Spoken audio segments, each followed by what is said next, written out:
જય શ્રી કૃષ્ણ, જય દશામાં. મિત્રો, આજે આપણે શ્રદ્ધા અને ભક્તિથી ભરપૂર માં દશામાના વ્રતની પવિત્ર કથા સાંભળવાના છીએ. દશામાનું વ્રત આષાઢ માસની અમાવસ્યાથી શરૂ થાય છે અને 10 દિવસ સુધી કરવામાં આવે છે. ભક્તો પોતાની શ્રદ્ધા અને શક્તિ પ્રમાણે ઉપવાસ, એકટાણું અથવા સાદું ભોજન કરીને માતાની પૂજા કરે છે. 10 દિવસ સુધી દશામાની કથા સાંભળવામાં આવે છે અને 10મા દિવસે વ્રતનું ઉજવણું કરવામાં આવે છે. આ વ્રતમાં માટીની સાંઢણી બનાવીને તેનું પૂજન કરવામાં આવે છે. વ્રત પૂર્ણ થયા પછી સાંઢણીનું વિસર્જન કરવામાં આવે છે. પરંપરા મુજબ આ વ્રત 5 વર્ષ સુધી કરવામાં આવે છે અને 5મા વર્ષે યથાશક્તિ દાન પુણ્ય કરીને ઉજવણું કરવામાં આવે છે. હવે આવો ભક્તિભાવથી માં દશામાની પવિત્ર કથા સાંભળીએ. બોલો દશામા માતાની જય. ઘણા સમય પહેલા સુવર્ણપુર નામની એક સમૃદ્ધ નગરી હતી. આ નગરીમાં જગજીતસિંહ નામના રાજા રાજ કરતા હતા. તેમનું રાજ્ય સુખ સમૃદ્ધિથી ભરેલું હતું. મહેલોમાં વૈભવ, ખજાનામાં ધન અને રાજ્યમાં પ્રજા સુખી હતી. રાજાની રાણીનું નામ અનંગસેના હતું. રાણી ખૂબ જ ગુણવાન, સંસ્કારી, નમ્ર અને ધર્મપરાયણ હતા. તેઓ નિયમિત રીતે ભગવાનની પૂજા કરતા અને હંમેશા રાજાને સમજાવતા કે મહારાજ, સુખ સમૃદ્ધિ મળવી એ ઈશ્વરની કૃપા છે, તેથી ક્યારેય અહંકાર ન કરવો. પરંતુ રાજા જગજીતસિંહને પોતાના વૈભવનો ખૂબ ગર્વ હતો. તેઓ રાણીની વાત સાંભળતા નહીં. એક દિવસ આષાઢ માસની અમાવસ્યા હતી. રાણી મહેલના ઝરૂખામાં બેઠા હતા. ત્યાંથી તેમણે નદીના કિનારે કેટલીક સ્ત્રીઓને પૂજા અને વ્રત કરતા જોઈ. રાણીને કુતૂહલ થયું. તેમણે પોતાની દાસીને કહ્યું, બહેન, નદી કિનારે જે સ્ત્રીઓ પૂજા કરી રહી છે તેઓ કયું વ્રત કરે છે તે જાણી આવો. દાસી તરત જ નદી કિનારે ગઈ અને સ્ત્રીઓને પૂછ્યું, બહેનો, તમે કયું વ્રત કરો છો? એક સ્ત્રીએ પ્રેમથી જવાબ આપ્યો, બહેન, અમે દશામા માતાનું વ્રત કરીએ છીએ. આ વ્રતમાં 10 તારનો દોરો લઈને તેમાં 10 ગાંઠો વાળવામાં આવે છે. દરેક ગાંઠે કંકુનો ચાંદલો કરવામાં આવે છે. 10 દિવસ સુધી માતાની પૂજા, ઉપાસના અને કથા કરવામાં આવે છે. સ્ત્રીએ દશામા વ્રતની વિધિ પણ સમજાવી. દાસી મહેલમાં પાછી આવી અને તેણે રાણીને બધી વાત જણાવી. ધાર્મિક સ્વભાવના રાણી અનંગસેનાને પણ દશામા માતાનું વ્રત કરવાની ઈચ્છા થઈ. તેમણે રાજાને કહ્યું, મહારાજ, હું દશામા માતાનું વ્રત કરવા માંગુ છું. રાજા હસીને બોલ્યા, આ વ્રત તો ગરીબ લોકો માટે હોય છે. આપણી પાસે ધન, દોલત, રાજપાટ, નોકર ચાકર અને બધી જ સુખ સગવડ છે. આપણને કોઈ વ્રત કરવાની જરૂર નથી. રાણીએ નમ્રતાથી કહ્યું, મહારાજ, વ્રત ધન માટે નહીં, શ્રદ્ધા માટે કરવામાં આવે છે. માતાની ભક્તિ કરવાથી મનને શાંતિ મળે છે. પરંતુ રાજાએ રાણીની વાત ન માની. તેમણે અહંકારપૂર્વક દશામાતાનું અપમાન કર્યું. તે રાત્રે દશામા માતા રાજાના સ્વપ્નમાં આવ્યા. માતાએ માત્ર એક શબ્દ કહ્યું, પડું છું.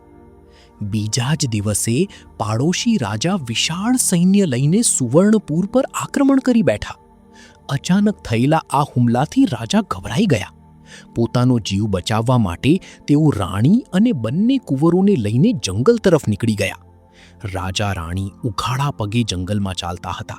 રસ્તામાં કાંટા અને કાંકરા પગમાં વાગતા હતા. કુંવરો તરસથી વ્યાકુળ થઈ ગયા. થોડી આગળ એક જૂની વાવ આવી. રાજા પાણી લેવા માટે વાવમાં ઉતર્યા. બંને કુંવરો પણ તેમની પાછળ પાણી પીવા માટે નીચે ઉતર્યા. એ સમયે દશામા માતાના કોપને કારણે બંને કુંવરો અદૃશ્ય થઈ ગયા. કુંવરો દેખાતા ન હોવાથી રાણી અનંગસેના રડવા લાગ્યા. રાજાએ તેમને સમજાવતા કહ્યું, રાણી, જેને આપ્યા છે તે જ માતાએ લીધા છે. હવે તેઓ જ કૃપા કરીને આપણને પાછા આપશે. આગળ જતા એક સુંદર ફૂલોની વાડી આવી. રાજાને થયું કે અહીં થોડો આરામ કરી લઈએ. પરંતુ રાજાએ વાડીમાં પગ મૂકતા જ બધા ખીલેલા ફૂલો સુકાઈ ગયા. વાડીનો માળી આ જોઈને ગુસ્સે થઈ ગયો. તેણે વિચાર્યું કે આ કોઈ પાપી માણસ હશે, જેના પગલાંથી મારી વાડી બગડી ગઈ. તે લાકડી લઈને રાજા રાણીને મારવા દોડ્યો. બંને માંડ માંડ ત્યાંથી બચીને આગળ નીકળી ગયા. ઘણા દુઃખ અને થાક સાથે તેઓ એક નગરમાં પહોંચ્યા. ત્યાં રાણીની એક બહેનપણી રહેતી હતી. રાણીને આશા હતી કે બહેનપણી તેમને થોડું ભોજન આપશે. રાણીએ નમ્રતાથી કહ્યું, બહેન, અમે ખૂબ ભૂખ્યા છીએ, અમને થોડું ભોજન આપશો.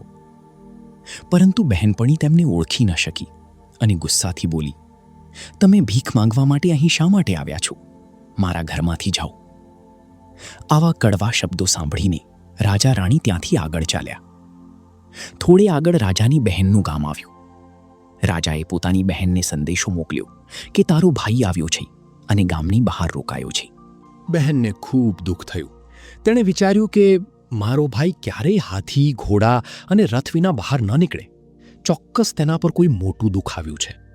બહેને પ્રેમથી સુખડી બનાવી અને સોનાની ગાગરમાં મૂકી. સાથે સોનાના કડા પણ મોકલ્યા. પરંતુ દશામાં માતાના કોપને કારણે સોનાની ગાગર પિત્તળની બની ગઈ. સુખડી ઈંટના ટુકડા જેવી થઈ ગઈ અને સોનાના કડા સાપ બની ગયા. આ જોઈને રાજાને સમજાયું કે આ બધું દશામાં માતાના કોપને કારણે થયું છે. તેમણે ગાગર જમીનમાં દાટી દીધી અને રાણીને લઈને આગળ ચાલ્યા. આગળ એક મોટી નદી આવી. નદીના કિનારે ચીભડાનું ખેતર હતું. રાણીએ ખેડૂતને વિનંતી કરી, ભાઈ, અમે ખૂબ ભૂખ્યા છીએ, કૃપા કરીને અમને એક ચીભડું આપશો? ખેડૂતને દયા આવી અને તેણે એક ચીભડું તોડી રાણીને આપ્યું. રાજા રાણી સૂર્યાસ્ત પછી ભોજન કરતા ન હોવાથી રાણીએ તે ચીભડું પોતાના સાંઢલામાં સંતાડી દીધું અને ત્યાં જ આરામ કરવા લાગ્યા. તે સમયે તે નગરના રાજાનો કુંવર 2 દિવસથી ગુમ હતો. સૈનિકો કુંવરને શોધતા શોધતા ત્યાં આવી પહોંચ્યા. તેમણે રાણીને પૂછ્યું, તમારા સાંઢલામાં શું છે? રાણીએ જવાબ આપ્યો, ભાઈ, તેમાં એક ચીભડું છે. સૈનિકોએ કહ્યું, તે બહાર કાઢીને બતાવો. રાણીએ ચીભડું બહાર કાઢ્યું, પરંતુ દશામાં માતાના કોપને કારણે તે ચીભડું રાજકુંવરના માથામાં બદલાઈ ગયું હતું. સૈનિકોએ રાજા રાણીને પકડી લીધા અને આરોપ મૂક્યો કે તેમણે રાજકુંવરની હત્યા કરી છે. રાજાના હુકમથી જગજીતસિંહને કેદ કરવામાં આવ્યા. રાણી અનંગસેના ખૂબ દુઃખી થઈ ગયા. તેઓ જંગલમાંથી લાકડા ભેગા કરીને લાવતા અને જે પૈસા મળતા તેમાંથી પોતાનું ગુજરાન ચલાવતા. આ રીતે દિવસો પસાર થતા ગયા. થોડા સમય પછી ફરી આષાઢ માસની અમાવસ્યા આવી. રાણીને યાદ આવ્યું કે રાજાએ દશામાં માતાનું અપમાન કર્યું હતું. તેથી જ તેમના જીવનમાં આટલી મુશ્કેલીઓ આવી હતી. રાણીએ દશામાં માતાનું વ્રત કરવાનો સંકલ્પ કર્યો. તેમણે માટીની સાંઢણી બનાવી, માતાની સ્થાપના કરી અને 10 દિવસ સુધી શ્રદ્ધાપૂર્વક વ્રત, પૂજા અને ઉપાસના કરી.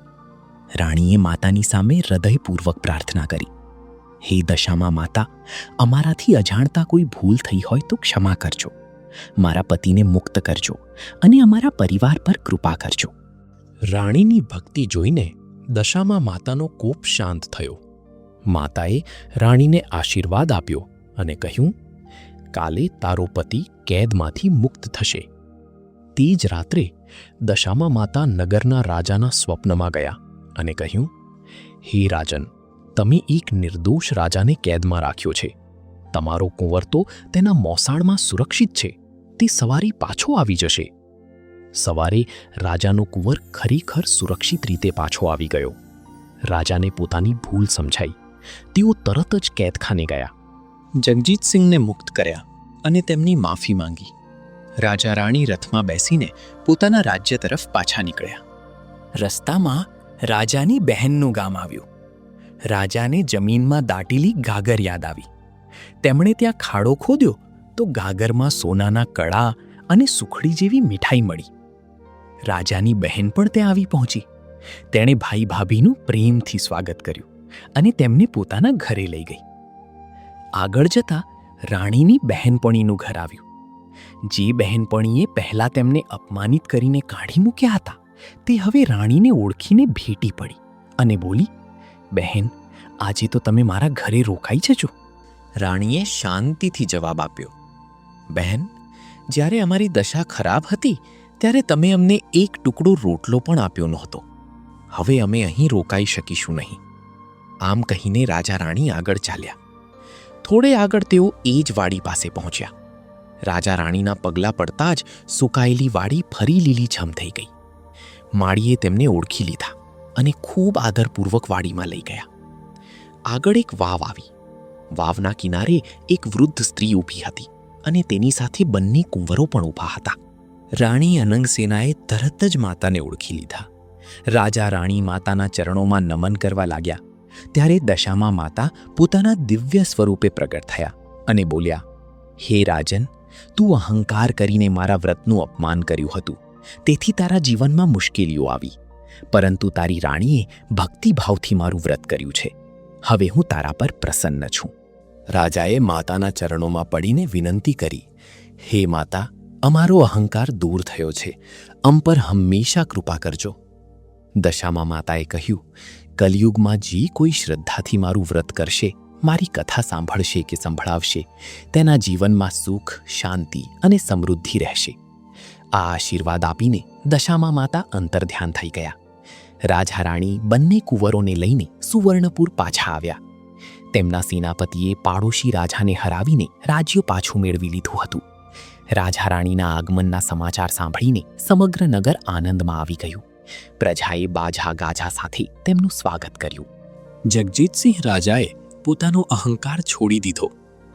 રાજા અને રાણીએ 5 વર્ષ સુધી નિયમપૂર્વક દશામાતાનું વ્રત કર્યું અને 5મા વર્ષે શ્રદ્ધાપૂર્વક ઉજવણું કર્યું. તેમણે બ્રાહ્મણોને દાન દક્ષિણા આપી અને જરૂરિયાતમંદોને અન્ન, વસ્ત્ર તથા સામગ્રીનું દાન કર્યું. આ રીતે દશામાતાની કૃપાથી રાજા રાણીનું જીવન ફરી સુખી અને સમૃદ્ધ બન્યું.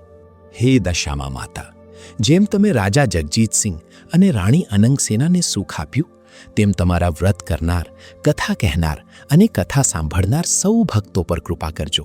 સૌના ઘરમાં સુખ, શાંતિ, આરોગ્ય અને સમૃદ્ધિ રહે. સૌના દુઃખ દૂર થાય અને માતાની કૃપા સદા બની રહે. બોલો દશામા માતાની જય.